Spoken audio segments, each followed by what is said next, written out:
Welcome to study channel. मेरा नाम है मोहम्मद कैसर। बात करेंगे दोस्तों डीएलएड वाले छात्र सीटेट 2022 के लिए एलिजिबिलिटी कोड कौन सा सेलेक्ट करेंगे, चाहे वो पेपर 1 हो या पेपर 2 हो। बीएड के लिए मैं ऑलरेडी अलग से वीडियो बना चुका हूँ। बीएड के छात्रों को काफ़ी कन्फ्यूज़न था, स्पेशली पेपर 2 में कोड नंबर 2 और 7 के बीच में। आपके सभी डाउट्स क्लियर हो गए हैं, आप जाकर चैनल पर वीडियो देख सकते हैं। आज के वीडियो में स्पेशली डीएलएड बीटीसी जेबीटी वाले जो छात्र हैं 2 year diploma in elementary education वाले स्पेशली, तो बात करते हैं सबसे पहले पेपर 1 के लिए। पेपर 1 में टोटल 6 कोर्स हैं और इन 6 कोर्स में बात करें डीएलएड के लिए तो टोटल 3 कोड है, कोड नंबर 1, कोड नंबर 2 और कोड नंबर 4। बाकी बीएड बीएलएड या पीजी वाले छात्रों के लिए चलिए बात करते हैं कौन सा कोड आपको सेलेक्ट करना है। लेकिन आगे बढ़ने से पहले एक जरूरी सूचना, बात करेंगे सीटेट की इस बेस्ट बुक के बारे में जो चक्षु प्रकाशन की तरफ से आती है। ये है दोस्तों सीटेट पेपर 1 के लिए स्टडी गाइड बुक, जिसमें आप सीटेट के सभी सब्जेक्ट तैयार कर सकते हैं। यहाँ पर है 3000 से ज़्यादा अध्यायवार महत्वपूर्ण प्रश्न, जिसका व्याख्या भी इसमें मिलेगा। 4 प्रीवियस ईयर के सॉल्व पेपर मिलेंगे। बिल्कुल नवीनतम पैटर्न पर इसे तैयार किया गया है और एनसीईआरटी पुस्तकों पर ये आधारित है। मैं आपको दिखाऊं अगर प्रीवियस ईयर का सॉल्व पेपर तो आप यहाँ पर देख सकते हैं। तो चक्षु प्रकाशन की स्टडी गाइड बुक के अलावा सीटेट का प्रैक्टिस सेट भी आ गया है। यदि आपको ये किताबें खरीदनी है ऑनलाइन तो डिस्क्रिप्शन बॉक्स में लिंक दिया गया है। यदि आपको ऑफलाइन मार्केट से लेना है तो वहाँ पर भी ये इजीली अवेलेबल हो जाती हैं। तो डीएलएड वाले छात्र यदि सीटेट पेपर 1 देना चाहते हैं तो आपके लिए जो कोड नंबर 1 है उसे हम लोग पहले समझ लेते हैं।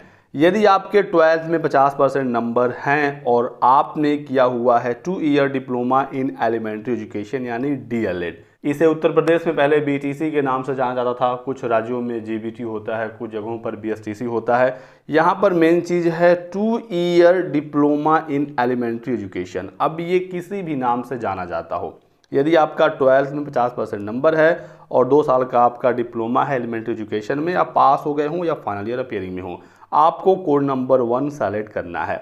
बिल्कुल आप क्लियरली समझ लीजिएगा। यहाँ पर मैं आपको ये बता दूं कि यदि आप फर्स्ट सेमेस्टर में हैं फिलहाल तो आपके लिए कोई अलग से कोड नहीं है।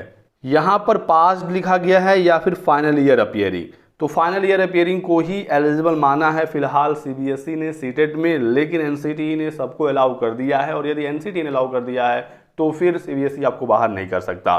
तो जो छात्र फर्स्ट ईयर अपियरिंग वाले हैं वो भी यहाँ पर कोड नंबर 1 ही सेलेक्ट कर लेंगे, क्योंकि आप भी अपियरिंग में ही हैं। हालांकि यहाँ पर फाइनल ईयर अपियरिंग मांग रहा है, आप फर्स्ट ईयर अपियरिंग में हैं, तो ऐसे छात्रों को भी कोड नंबर 1 ही सेलेक्ट करना है। एक चीज़ और मैं यहीं पर क्लियर कर देता हूँ, जिन राज्यों में ग्रेजुएशन के बाद डीएलएड होता है या फिर आपने ग्रेजुएशन के बाद डीएलएड किया है, जैसे कि उत्तर प्रदेश में, तो यदि आपके 12th में 50% नंबर हैं, उसके बाद आपने ग्रेजुएशन किया है, उसके बाद आपने डीएलएड किया है, तो भी आपको कोड नंबर 1 ही सेलेक्ट करना है। तो इसको लेकर आप परेशान मत होइएगा, क्योंकि कोड नंबर 1 में जो चीज़ मांगी जा रही है वो आपके पास है। 12th में 50% नंबर है, आपका डीएलएड है, वो बात अलग है कि आपके पास ग्रेजुएशन एक एक्स्ट्रा है। समझ गए बात को? तो आप भी कोड नंबर 1 ही सेलेक्ट करेंगे सीटेट पेपर 1 के लिए। बात करते हैं कोड नंबर 2 के बारे में। तो यदि आपका 12th में 45% से ज़्यादा नंबर है लेकिन 50 से कम है और आपने 2 year diploma in elementary education and DElEd किया हुआ है, पास्ड और final year appearing, first semester वालों के लिए भी यही कोड है, तो ऐसे छात्र कोड नंबर 2 सेलेक्ट करेंगे। और यहीं पर ग्रेजुएशन वाली बात भी समझ लेते हैं। यदि आपका इंटर में 45 से ज़्यादा 50 से कम परसेंटेज है, उसके बाद आपने ग्रेजुएशन किया हुआ है, उसके बाद आपका डीएलएड है, तो भी आप कोड नंबर 2 सेलेक्ट करेंगे। डीएलएड वाले छात्रों के लिए ग्रेजुएशन में कितना % मार्क्स है ये मैटर नहीं करता है। और जिनका 12th के बाद डीएलएड है वो सिर्फ सीटेट का पेपर 1 ही दे सकते हैं, वो पेपर 2 नहीं दे सकते। और यदि आपका ग्रेजुएशन के बाद डीएलएड है तो आप दोनों पेपर दे सकते हैं। पेपर 2 में कौन सा कोड सेलेक्ट करना है वीडियो में आगे डिस्कस करेंगे, बात आप समझ गए होंगे। बात करते हैं कोड नंबर 4 के बारे में। ये भी डीएलएड के लिए ही है, लेकिन ये स्पेशल एजुकेशन वाला डीएलएड है। तो 12th में 50% नंबर और 2 साल का डिप्लोमा इन एजुकेशन, लेकिन स्पेशल एजुकेशन वाला, तो ऐसे में आपको कोड नंबर 4 सेलेक्ट करना है। तो कुल मिलाजुलाकर सीटेट पेपर 1 के लिए डीएलएड के छात्रों के लिए 3 कोड है। पहला कोड है 12 में 50% नंबर और डीएलएड, दूसरा है 12 में 45% से ज़्यादा लेकिन 50 से कम और डीएलएड, और कोड नंबर 4 है 12th में 50% नंबर और DLED लेकिन स्पेशल एजुकेशन में। अब स्पेशल एजुकेशन वाले छात्रों का 12th में 50% होना ही होना चाहिए, इसमें कोई रियायत नहीं है। चलिए बढ़ते हैं आगे, CTET पेपर 2 की बात करते हैं। यहाँ पर टोटल 8 कोड हैं। तो यहाँ पर DLED के लिए सिर्फ और सिर्फ एक कोड है और वो है कोड नंबर 1।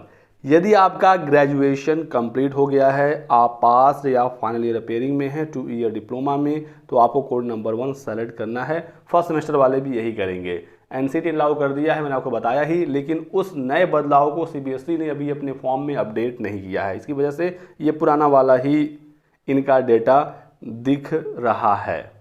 तो जो छात्र ग्रेजुएशन किए हुए हैं और DLED किए हुए हैं वो CTET का पेपर 1 भी दे सकते हैं, पेपर 2 भी दे सकते हैं। यदि आपके 12 से 50% से ऊपर नंबर है तो CTET पेपर 1 के लिए कोड नंबर 1 और पेपर 2 के लिए भी कोड नंबर 1, क्योंकि यहाँ पर परसेंटेज की कोई बाध्यता नहीं है। और जिनका इंटर में 45 से ज़्यादा है, 50 से कम है, तो पेपर 1 के लिए कोड नंबर 2, पेपर 2 के लिए आपके लिए भी कोड नंबर 1 ही बनाया गया है।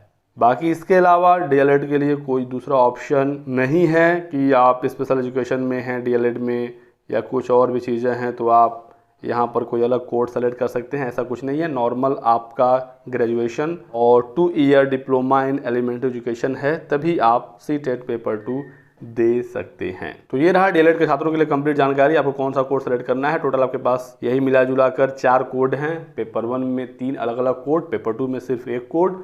अब आपके लिए जो कोड बना है मैंने बता दिया, आप सेलेक्ट कर लीजिए और अपना फॉर्म भर लीजिए। इसके अलावा कोई और डाउट हो आपके दूसरे तो आप पूछ सकते हैं हमसे कमेंट सेक्शन में। वीडियो को लाइक और चैनल को सब्सक्राइब कर दीजिए ताकि आपको इसी प्रकार की सभी लेटेस्ट और ऑथेंटिक इन्फॉर्मेशन मिलती रहे। Thanks for watching.